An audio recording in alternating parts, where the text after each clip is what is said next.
안녕하세요. 주권연구소 이형구 연구원입니다. 이번 주는 지난주에 이어서 2020년 20대 대통령 선거는 조국 통일 선거가 되어야 한다. 두 번째입니다. 지난주에는 대선에서 부각되고 있는 한국 사회 주요 과제로 안보와 경제 성장, 민주개혁과 공정과 평등 이런 화제들이 부각되고 있는데 이런 한국 사회 주요 과제가 모두 통일로 해결될 수 있다. 통일을 했을 때에만 해결할 수 있다는 내용을 살펴봤습니다. 여기에 의해서 오늘은 청년 문제도 한국 사회에서 심각한 문제인데 이 청년 문제의 근본적인 해결책도 통일에 있다는 점에 대해서 살펴보려고 합니다. 청년 문제가 한국 사회의 큰 문제점이죠. 정상적으로 발전하는 사회라고 하면 어제보다는 오늘, 오늘보다는 내일이 나은 사회여야 하지 않습니까? 기성세대가 살았을 때보다 그 후의 세대가 더 행복하고 긍정적으로 희망차게 살아가야 건강하게 발전하고 있는 사회다라고 할 수 있습니다. 그런데 지금 우리나라 청년들이 과연 그러냐? 아니죠. 희망차게 살아갑니까? 그렇지 않습니다. 절망적이에요. 청년 문제로 꼽을 수 있는 게 뭐 등록금 문제도 있고 취업 문제도 심각하죠. 그리고 집을 어떻게 사며 결혼과 출산은 또 사치처럼 여기지 않습니까? 그래서 포기하는 상황이란 말이에요. 애를 낳느니 차라리 혼자서 여유롭게 사는 게 낫겠다.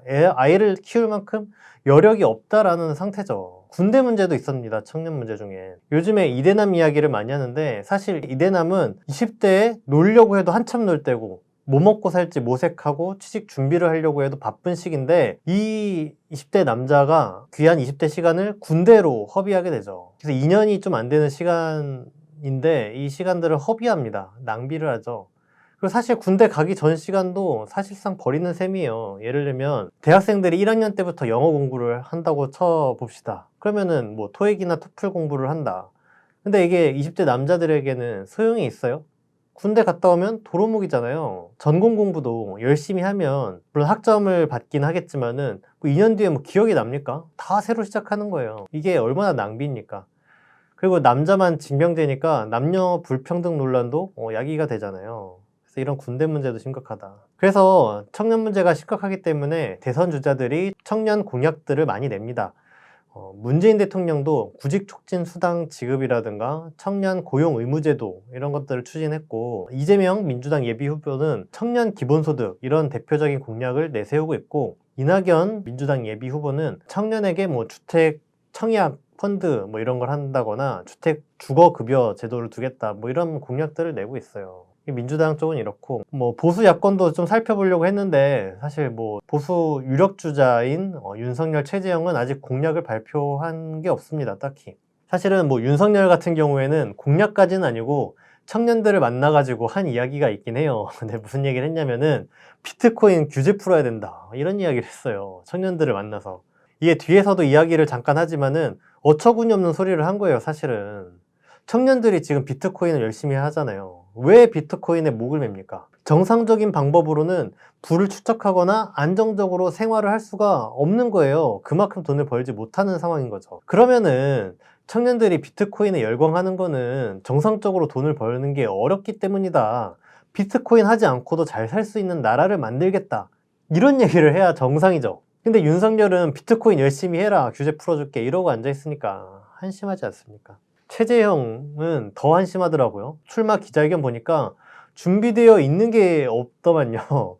뭐 질문하면 아직 공부가 부족하다. 준비가 안 됐다. 이러는데 대통령을 하겠다는 사람이 야 이렇게 나라를 운영해야 된다. 내 생각은 이렇다. 해가지고 출마하는 거 아닙니까? 근데 이 정도는 돼 있어야죠. 근데 구체적인 공약까지는 준비가 안 됐더라도 자기 철학, 어느 방향으로 가겠다. 이 정도는 얘기할 수 있어야 되는 거 아닙니까? 근데 최재형은 야 그딴 건 모르겠고 일단 대통령이 되고 싶다. 대통령이 되면 뭘 할지는 차차 생각해 보겠다. 뭐 이런 건데 이게 뭐 사실 제정신입니까? 이렇게 대통령 후보 출마 선언을 하는 게 사실은 뭐 국민을 우습게 보는 것도 아니고 어처구니 없죠. 약간 딴 길로 샜는데 그래서 보수 쪽에서는 특별히 사실 살펴볼 만한 공약까지는 없고 민주당에서 나온 정책들을 보면은 대체적으로 물론 청년들에게 도움이 되겠죠. 좋은 건데 이게 청년 문제를 근본적으로 해결할 수 있는 정책은 아니에요. 사실은 그냥 청년들이 너무 힘드니까 이런저런 지원을 해주면 숨통을 좀 트이게 할 수 있지 않겠냐, 이런 거죠. 근본적인 해결책은 아니다. 그러면 근본적인 해결책은 어디 있냐? 바로 통일에 있다는 겁니다. 그래서 하나하나 이야기를 해보겠습니다. 첫 번째로는 군대 문제입니다. 아까 이대남들이 자기가 원하지 않아도 군복무를 강요받기 때문에 인생을 낭비하고 또 이 징병제가 남녀 갈등을 조장한다라고 이야기를 했는데, 이 군대 문제를 해결할 수 있는 유일한 해결책은 바로 통일밖에 없죠. 통일을 하면은 남과 북이 군축을 할 수 있죠. 군축을 해야죠. 군축이란 뭘 뜻하냐? 곧 모병제를 뜻합니다, 사실은. 모병제를 하면 의무복무가 아니기 때문에 사회적 낭비가 줄고 군복무로 인한 남녀 갈등이 해소될 수 있죠. 그리고 모병제를 하면은 일자리 문제 해결에 도움을 줍니다. 어떻게 주냐? 바로 모병제를 하면 그 말은 즉 군인은 직업군인이 되죠. 군축을 해서 모병제를 하면 어떤 식으로 하게 되냐? 먼저 군축을 하면 예를 들어서 남과 북이 각각 10만 명 정도로 군을 축소하는 게 적절해 보입니다. 그래서 10만 명 정도로 하면은 우리나라의 직업군인이 10만 명이 되는 거죠. 그럼 이게 어떤 식으로 직업군인을 만드냐? 계급 정년 보장형 공무원이 됩니다.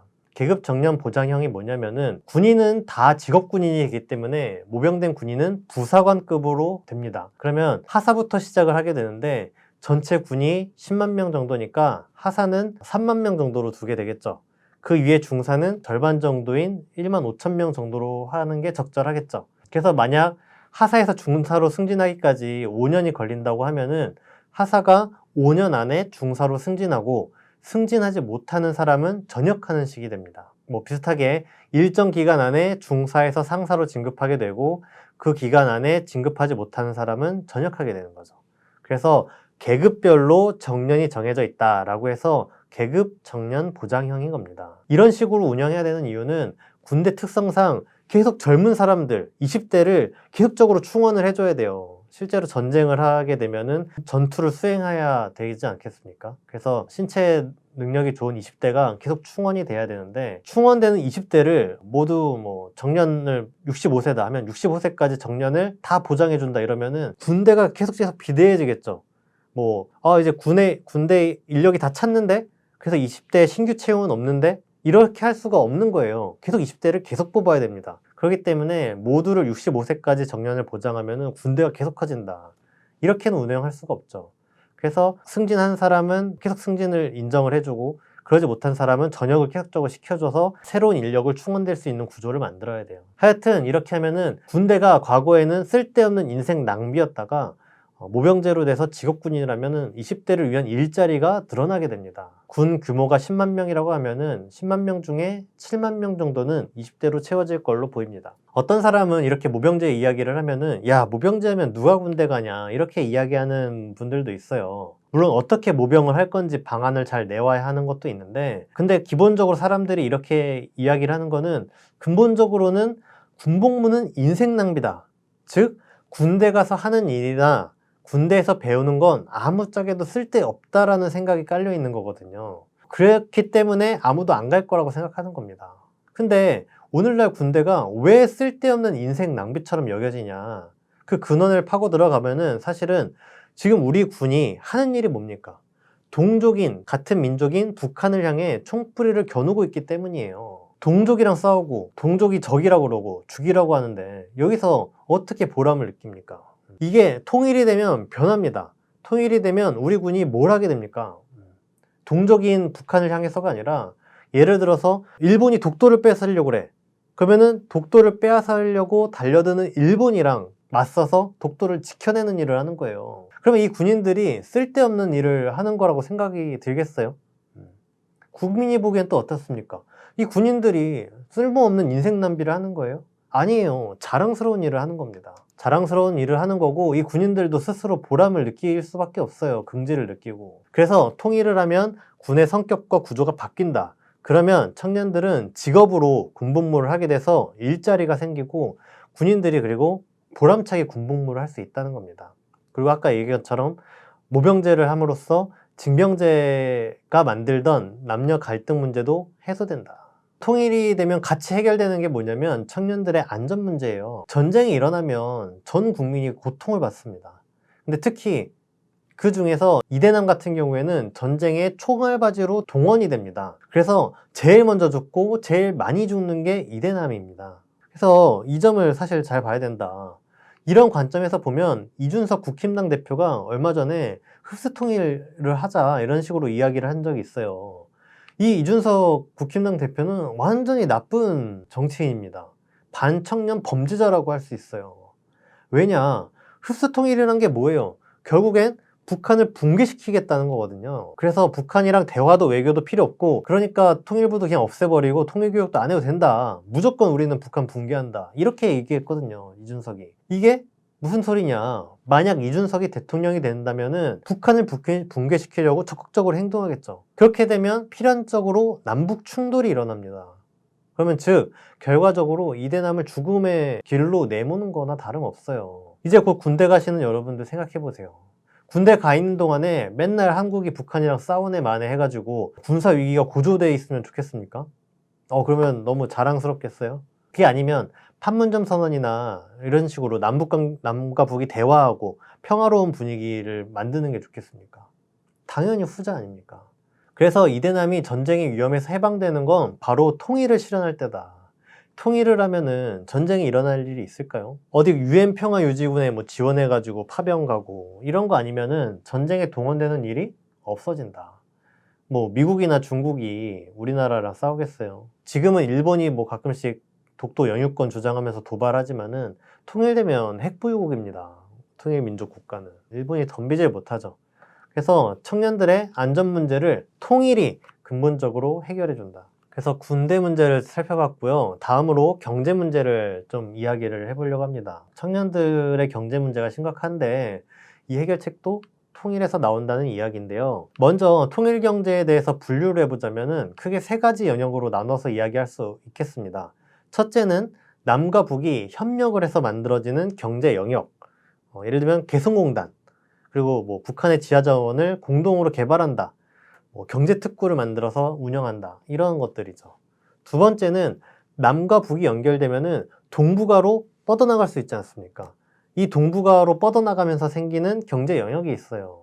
러시아 가스관을 연결한다든가, 철도를 유럽까지 연결한다든가, 뭐 이런 거죠. 세 번째는 통일이 됨으로써 한국 자체적으로도 경제가 활성화되는 게 있어요. 가장 DMZ 관광이 활성화된다. 그래서 우리 국민도 가고 외국인 관광객도 늘어났어. 뭐 이런 것들이 있겠죠. 그래서 통일이 정말 다양한 분야에서 경제에 활기를 불어넣어 줄 텐데 이렇게 경제가 활성화되면 당연히 청년들에게도 도움이 되겠죠. 그런데 통일 경제가 청년들에게 보다 더 혜택을 주기 위해서는 추가적인 조치가 필요합니다.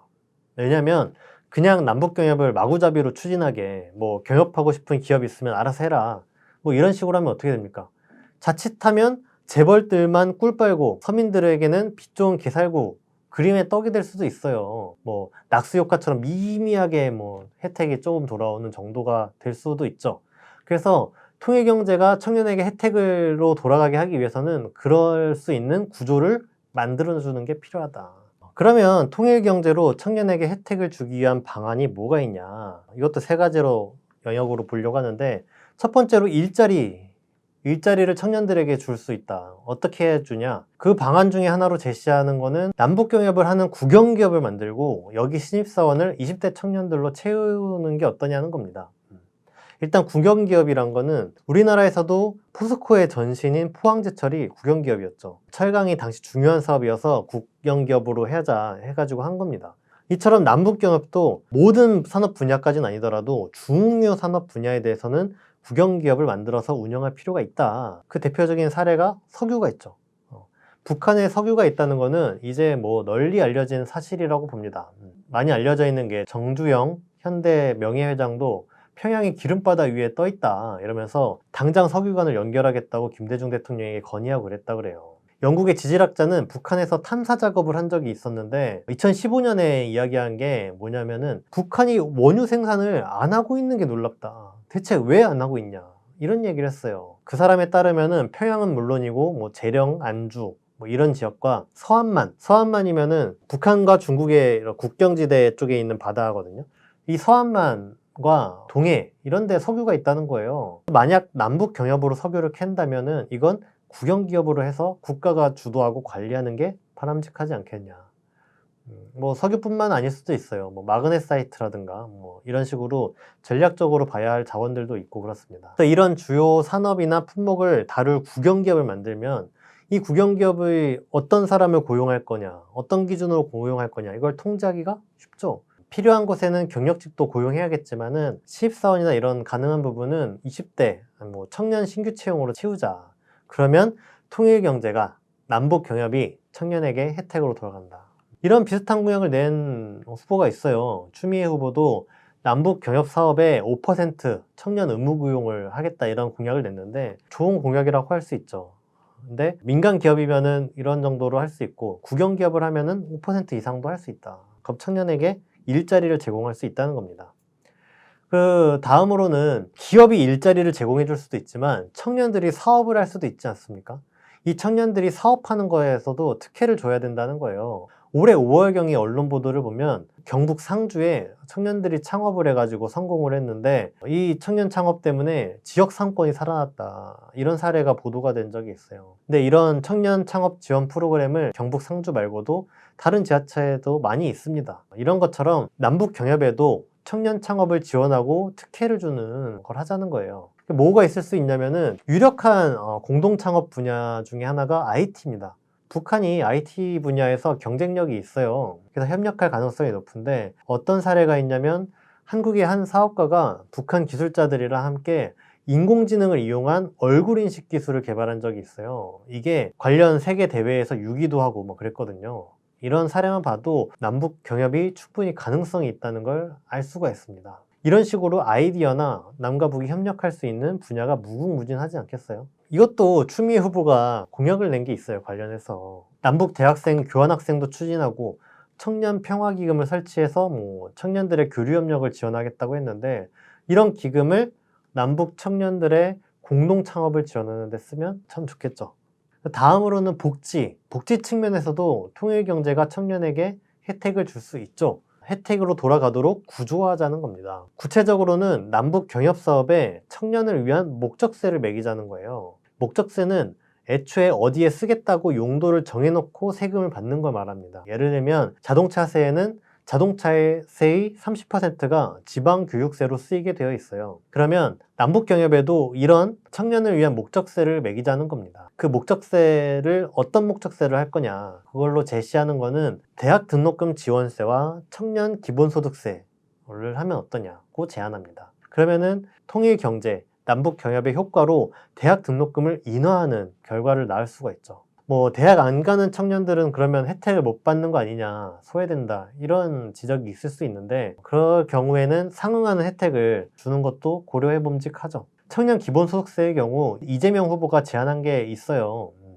근데 이게 뭐 의의 있고 실현 가능한 공약입니다. 이걸 실현하는 데서 남북 경협에 목적세를 매기면은 통일 경제가 청년 기본소득을 집행하는데 큰 힘이 되겠죠. 기업가들도 남북 경협을 통해서 자기네들이 버는 돈이 청년들에게 도움을 주니까 보람을 느낄 수 있다. 이런 식으로 청년을 위한 구조를 만들자. 일자리 문제도 해소되고 청년들의 창업, 사업도 적극적으로 촉진하고 복지로 생활 안정도 도모할 수 있다는 겁니다. 이렇게 청년들의 생활이 안정되고 취업 문제를 해결해야 뭐 청년들의 뭐 결혼이나 출산, 주택 마련 이런 문제들을 해결할 여건이 되죠. 이제 마지막으로는 통일이 청년의 삶을 변화시킨다는 것을 짚어보려고 합니다. 결론부터 말하면은 통일이 청년에게 보람찬 인생을 살 수 있게 해준다는 거예요. 이것이야말로 통일이 청년에게 주는 가장 중요한 혜택입니다. 보람찬 인생이라고 하면은 어떤 분들은 야 무슨 사는데 보람까지 찾냐 하면서 웃으실 수도 있겠는데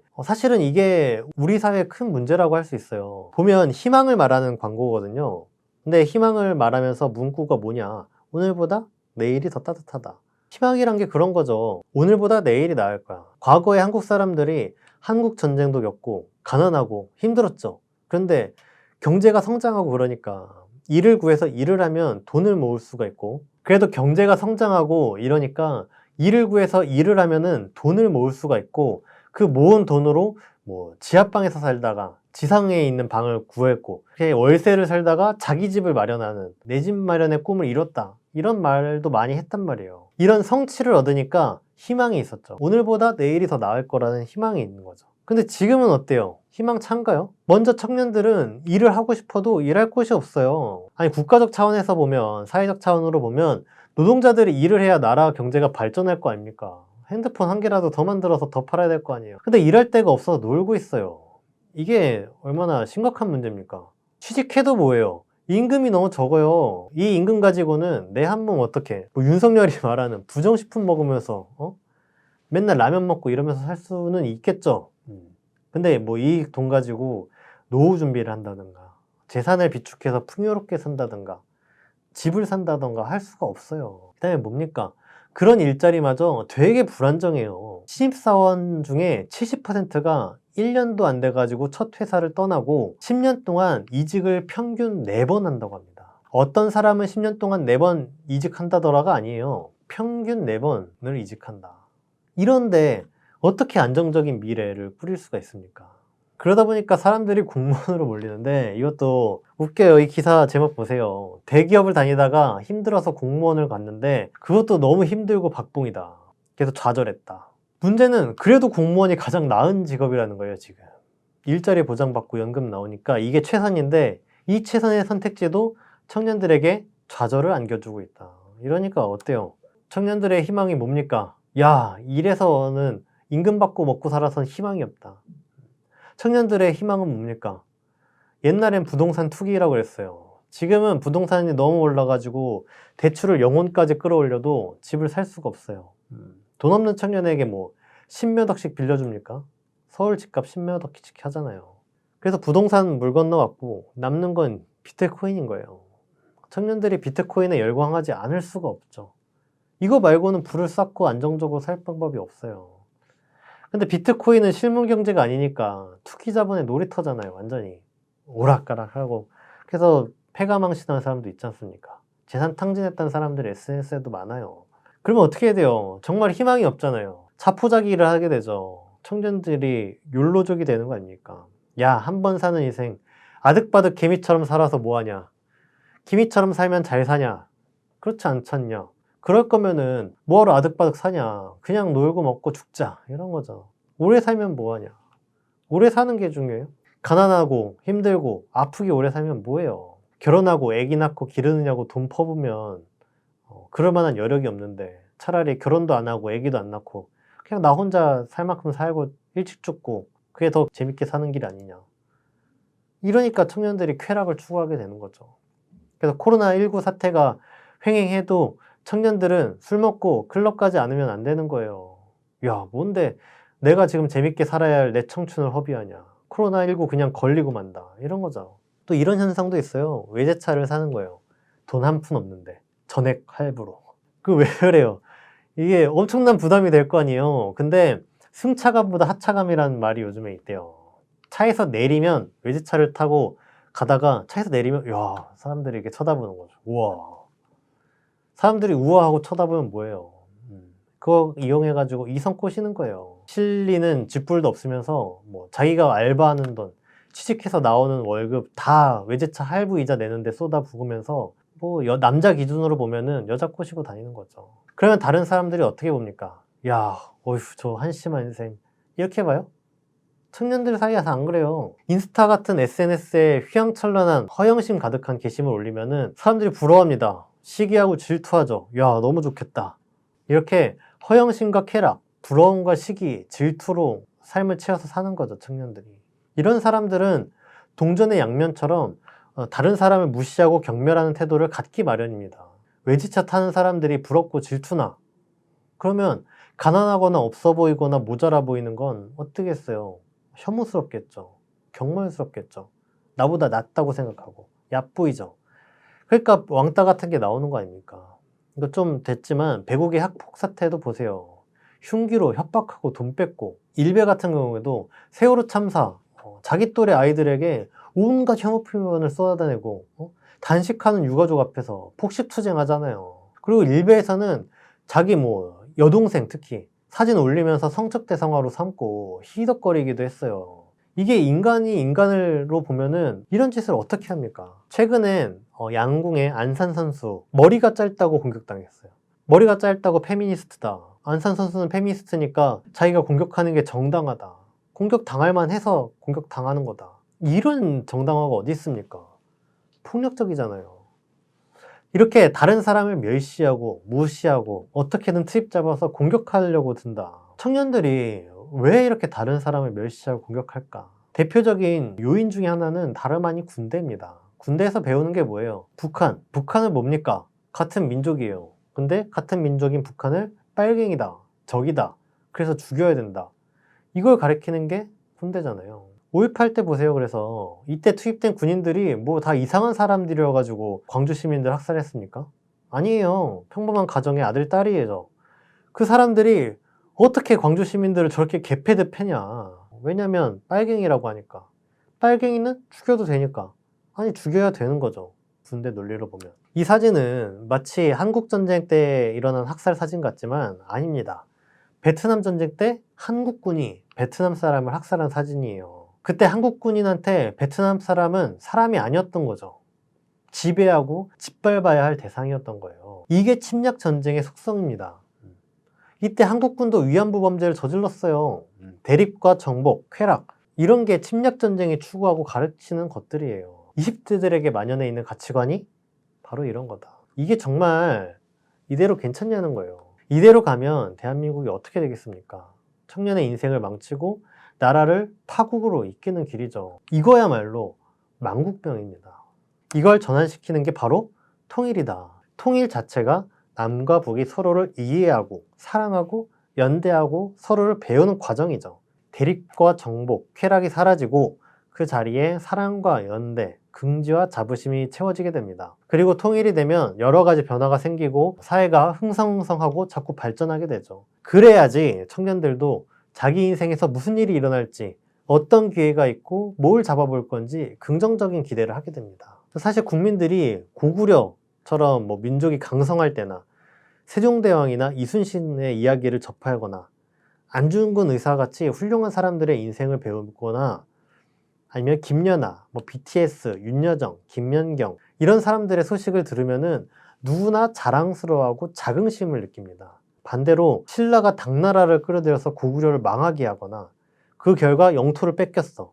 이런 이야기를 듣거나 조선이 사대주의를 하던 이야기를 듣거나 아니면 일제강점기를 당했던 이야기를 들으면은 자괴감이 들고 괴로워집니다. 지금도 보세요. 2018년에 우리는 남북관계를 개선하려고 했어요. 근데 9월 남북 정상회담 이후에 폼페이오가 강경화 외국 장관에게 전화를 해서 쌍욕을 했다는 거 아닙니까? 지금 뭐 하는 거냐 이러면서. 그러고 트럼프는 우리의 승인 없이는 한국은 아무것도 안 할 거다. 이렇게 이야기를 하고. 해리 해리스 주한미대사는 문재인 대통령 보고 종북 좌파라고. 이런 이야기를 들으면은 자괴감이 들죠. 이게 더 큰 문제는 그냥 욕을 들었다가 아니에요. 더 기분 나쁜 거는 문재인 정부가 미국이 이런 망동을 했는데 이런 미국의 말에 순응했다는 겁니다. 그래서 한국 국민은 남북관계 개선을 바라는데 문재인 정부는 미국한테 쌍욕을 듣고도 그 말을 따랐다는 거죠. 아니 차라리 야, 이 자식들 뭐야? 뭔데 내정 간섭이야? 야, 남북관계 더 적극적으로 추진해. 오기로라도 이랬으면은 오히려 통쾌하죠. 그래서 이런 걸 보면은 국민이 긍지와 자부심을 갖느냐 아니면 자괴감을 갖느냐는 근본적으로 자주냐 굴종이냐의 차이에서 나옵니다. 근데 한국은 어떻습니까? 2017년에 문재인 정부가 하도 미국에 꼼짝 못하니까 비판 여론이 딱 일었는데 그때 문재인 대통령 지지자인 남문희라는 기자가 있는데 남문희 기자가 뭐라고 했냐면은 문재인 대통령이 지금 굴욕을 감내하면서 미국 가랑이 밑을 기고 지지라면 짓고 있는데 이건 어쩔 수 없는 몸부림이다 이렇게 얘기를 했어요. 아니 지지자면은 야 문재인 대통령 굴욕당하지 마라. 지지자 믿고 강하게 나가라. 우리가 다 버텨주겠다. 이렇게 해야 되는데 야 어쩔 수 없지 뭐 참아야지. 이렇게 얘기를 하는 거예요. 굴종 의식이 깔려 있는 거죠. 이런 거는 일제강점기 연장선에 있는 거예요. 일제강점기 때 대표적인 친일파인 이완영이 뭐라고 했냐. 조선이 힘이 없으니까 한일 합방이 우리의 활로라고 그랬어요. 이게 미국한테 굴욕을 당해도 우리가 힘이 없고 살기 위해서 미국 편에 붙어야 된다는 주장이랑 다를 게 없죠, 사실은. 이런 상황에서는 국민이 자긍심을 가질 수가 없습니다. 기백이 없고 처졌어야죠. 긍지도 없고. 그러다 보니까 어떻게 돼요? 그냥 물질적 부나 쾌락을 추구하고 사는 거예요. 다른 사람 시기하고 질투하고 무시하고 멸시하고 사는 거죠. 통일을 이루면 자주를 실현할 수 있습니다. 다른 나라에 굴종하지 않는 나라를 만들 수 있어요. 세계 경제 성장을 주도하는 세계 선도 국가가 됩니다. 이런 긍지와 자부심을 우리가 20대에게 줄 수 있어요. 통일을 하면. 그래서 이게 청년에게 줄 수 있는 가장 절대적이고 귀한 혜택이다. 그래서 통일이 청년의 삶에서 매우 중요한 역할, 청년의 삶이 바뀌는 가장 커다란 분기점이 될 거라는 겁니다. 그래서 내년 22대 대선은 청년을 위해서라도 조국 통일 선거가 되어야 된다. 우리는 내년 대선에서 통일을 실현할 통일 대통령을 뽑아야 하는 겁니다. 매우 중요한 선거죠. 그래서 요즘 이야기를 마지막으로 하자면은 남북 통신 연락선이 복원되는 좋은 일이 있었습니다. 그래서 기대감이 높아졌죠. 이 흐름대로면은 올해 정상회담도 할 수 있는 거 아니냐. 실현 가능성을 떠나서 그런 기대가 나오고 있어요. 이 기대는 뭘 뜻합니까? 그만큼 사람들이 통일을 바라는 거예요. 그런데 한편에서는 8월에 한미연합훈련이 다가오고 있습니다. 지금이 8월이잖아요. 얼마 남지 않았습니다. 통신선 복원으로 기대가 커져 있기 때문에 오히려 한미훈련이 몰고 올 파국이 더 크다. 한미훈련은 북침 전쟁훈련이기 때문에 이게 어디까지 파장을 일으킬지 모릅니다. 북한이 매년 참았다고 해서 올해도 참아줄 거다. 그런 기대를 하기가 어려운 상황이에요. 정말 엄중한 위기를 초래할 것이다.